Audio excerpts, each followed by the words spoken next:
allow me to begin by asking you a question. When was the last time you reconnected with someone? Someone you haven't seen for a long time, say 5 years, 10 years, or maybe even longer, 20 or more. Now, how did you reconnect with them? Was it through Facebook and their lovely little someone you might know feature?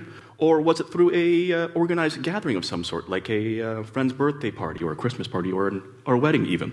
Or did you just bump into them on the street or at the grocery store? Now, unless, of course, this was someone you were trying to actively avoid, odds are you probably really enjoyed that experience. And if you're anything like me, you probably would have exchanged contact information, added each other on Facebook maybe, and ended the conversation with something along the lines of, hey, it was great seeing you again. How about you check your schedule and I'll check mine. Let's just find a day that we're both free and let's just do something. Does that sound familiar? Yeah, we all know that doesn't go anywhere, right?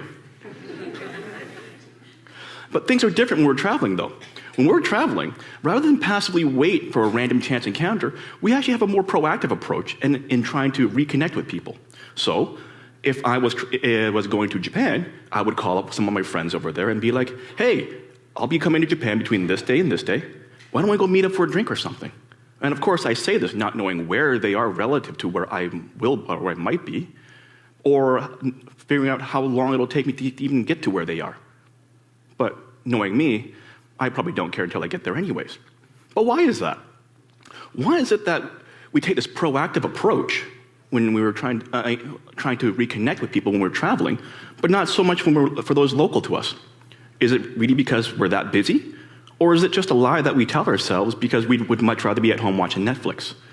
Now, I don't believe it's because we value those that are further away more than those that are close to us.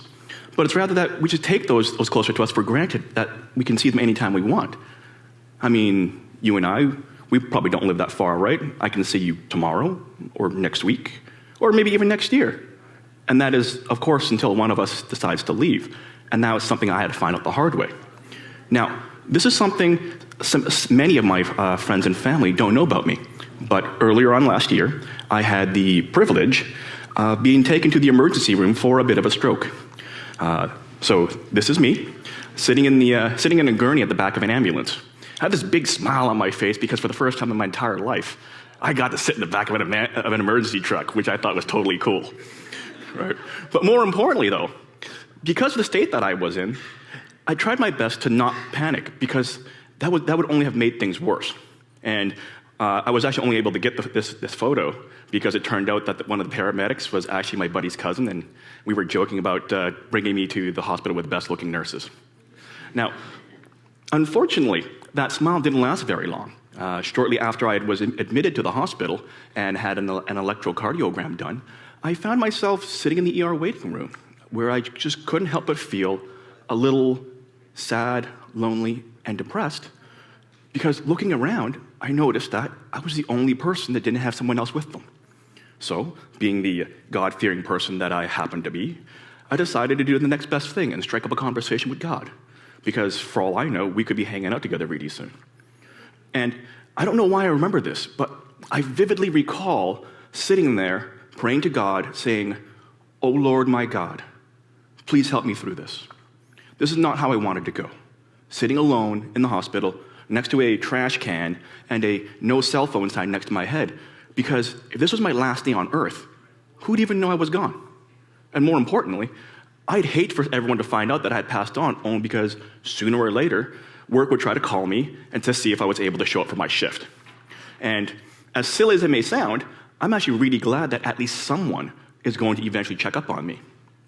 Now, thankfully, my stroke wasn't a major one, and I was discharged from the hospital not too long after. The nerve damage I've sustained still haunts me today. I still occasionally have problems walking and talking, so I want to apologize in advance if I find myself struggling with trying to vocalize words again. It does happen, and it is a little bit embarrassing.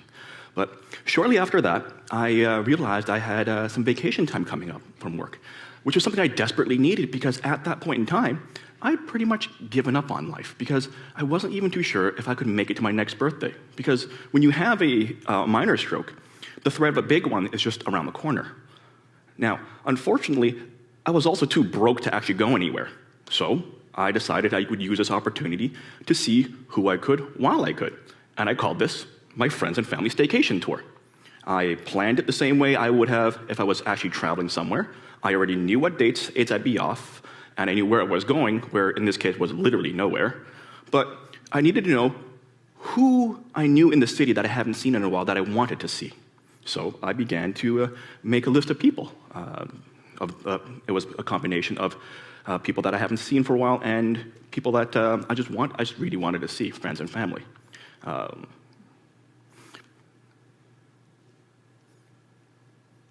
Fun fact, though, while I was going through my friends list, I actually realized I had a lot of people that I barely knew on the list, and I started to unfriend a bunch of them. And while I was doing that, I actually unfriended the creator of the Final Fantasy video game series by accident, and now I can't add him back because he hit the friend cap. Yeah. Now, doing all that allowed me to meet with one or two people each and every day during my staycation tour, and even managed to score a date with a girl that I wanted to see for a while. She ended up canceling me at the last minute, but that's a different story. But more importantly, though, I was able to reconnect with this guy. So this is my buddy Faizi. We've known each other since I was in the 5th or 6th grade. He was one of my best friends growing up. We both went to the same school, we had the same interests, and we both lived in the same ghetto apartment complex. I lost contact with him after high school. As like most people at the end of high school, we ended up going our separate ways. He went to university, and I repeated high school because I wasn't exactly the model student. Now, I can't think of a good word to describe this feeling I had of this immense joy and excitement when I'd finally be able to reconnect with him. It was like I finally found my long-lost brother, and it was really because when I finally met him, it was almost as if we just picked up exactly where we left off in high school.